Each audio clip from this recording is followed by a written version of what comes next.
Okay, welcome to our second lecture in our new series over electricity. Today we are going to be talking about circuit diagrams. Now, I've already written out these notes for today, so I won't be writing them out as I talk, so I'm going to try and pace myself, but of course, if you need to, you can always pause, rewind, and go back to take a look at what you missed and what you need to get down. So, we left off last time we were talking about electrical circuits and what is a circuit and how current flows through a circuit. Today we're going to touch on circuit diagrams and how we actually make representations of electrical circuits. So a circuit diagram is exactly that. It's a visual representation of a circuit. So it's a picture, but it's more than a picture in that it's not an actual drawing of an actual battery and it's not a drawing of a toaster. We instead draw symbols, and these symbols have meanings that we've assigned to them, and they allow us to easily draw a circuit so that it's clear and open and we can figure out what's going on. Now, during the week in class, we'll actually do a lot more practice with drawing circuits. We'll set some up, then draw the pictures, or we'll have to set up circuits based off the drawing. So it's very important that we understand first off what the different symbols mean.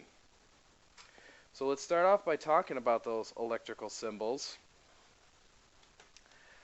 such as the first one, which is a single line. So lines connecting around, they represent wires. Wires look like lines. They are very straight, obviously, and they can bend and flex, and so can our wires. Our wires don't have to be only in straight lines. They can make bends and curves to connect the different parts that we need them to. A battery is different than a wire in that it's a break almost. Like what you can see here is you've got a long line and a short line. Here we've got this long line and then a short line, and those two each represent one side of the battery, with the longer side representing the positive and the shorter side representing the negative side of a battery. If we're dealing with several batteries in a row, then we'll just create those exactly like that. So several cells would be something like this. This would be two battery cells together, and then if we need more than two, we could draw more than two. But really, drawing two symbolizes multiple cells. We don't have to draw them all out. So a light bulb looks much like a light bulb. It's a squiggly line in a circle. So when you look at a light bulb, you'll see the glass sphere, and inside of it is that filament, that wiggly line of metal. And that little wiggly line of metal is what provides the resistance to the current. It's what gets hot. It glows and releases the light. So with a light bulb, we draw a squiggly line inside of a circle. For other electronic devices, we'll draw the generic resistor symbol, which is just the squiggly line. So like we read about in the reading, resistors are things that slow down the current. They take energy away. And these objects can represent all kinds of different things, but we're just going to use it, again, just a generic symbol. And finally, the other symbol that we really need to make sure we always have in our memory is the switch. So a switch can be turned on and off, so it can open and close.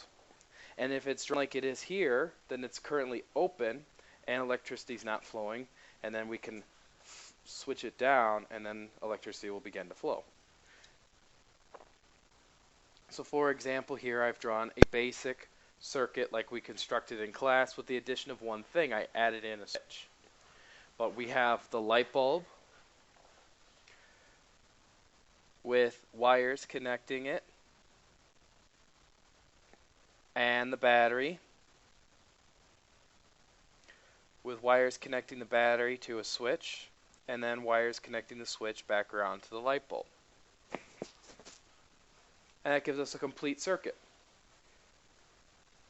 So resistor. Resistor is, again, it's a key term, so we've underlined it, we've highlighted it, we're drawing our attention to it. It's something we definitely need to know for any future tests or any other assignments.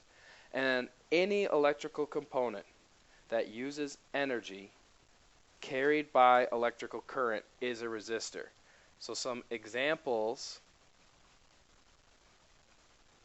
of resistors would be things like the toaster, a light bulb, TV, radio. All of these things use that energy. They take energy to operate, and that energy comes from electrical current.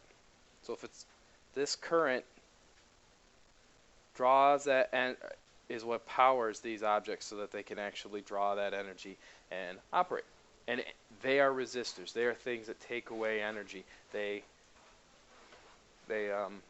So, yeah, I've said it enough. I'm rambling.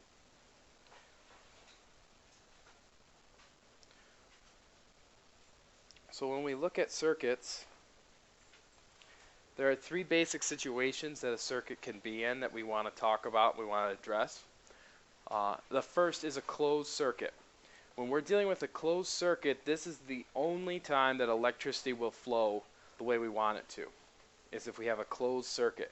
So that means it has to be a complete, unbroken loop for the current to flow through.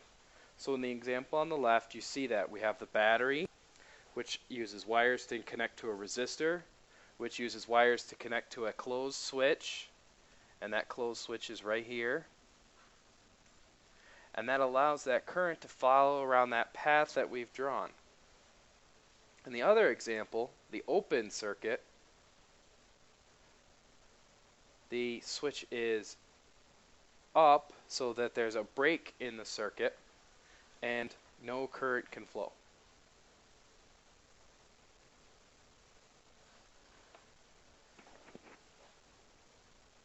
And again, if we're going too fast, remember you can pause this, rewind a little bit, write these down if you need to. Now, the third situation is what's called a short circuit. And this is a path when there is a path with no resistance in the circuit. So again, on the left, I drew the closed circuit, and electricity has to flow through this resistor right here if we're going to have any current flow. The current has to go through one path, has to go through that resistor. So that means there's something called a load on this circuit. Now, when we look at the short circuit, I've added this green wire. And that green wire provides a path where the electricity doesn't have to go through the resistor, so it can go quickly around. This means that it can react faster, the battery can start to get hot, and we saw this in the lab when you were connecting your light bulb, and if you connected the wire from one end to the other end, the battery would heat up. And the battery would heat up quickly, the wires would get hot, and if we left that go long enough, eventually the wires could actually be could start a fire. And you have this problem in your homes too, where you have to be concerned about that. If you had a short in the wiring in your home, the electricity would flow very quickly, the wires would overheat and start a fire. And that's why we have what are called fuse panels with fuses in them, or breaker panels with breaker switches in them. And which you have in your house, you'd have to go downstairs or go into another room or into a utility room and actually look at. But again, short circuits are very dangerous. They can lead to fires. They're something we have to always avoid in class, just because of safety, obviously.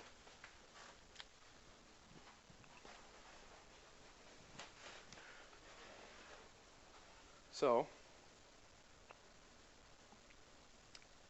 I'm going to save those notes for another time. We're going to stop right there. We talked about short circuits, open circuits, and closed circuits, and what each of them are. The different symbols you see in a circuit diagram and what each symbol means.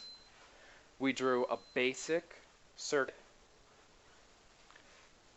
And we defined resistor. And I believe that's the big things that we covered. If we scroll back up here, I want to make sure. Right. So there you are. If you have any questions, please come into class tomorrow with them. And I look forward to talking with you about this more.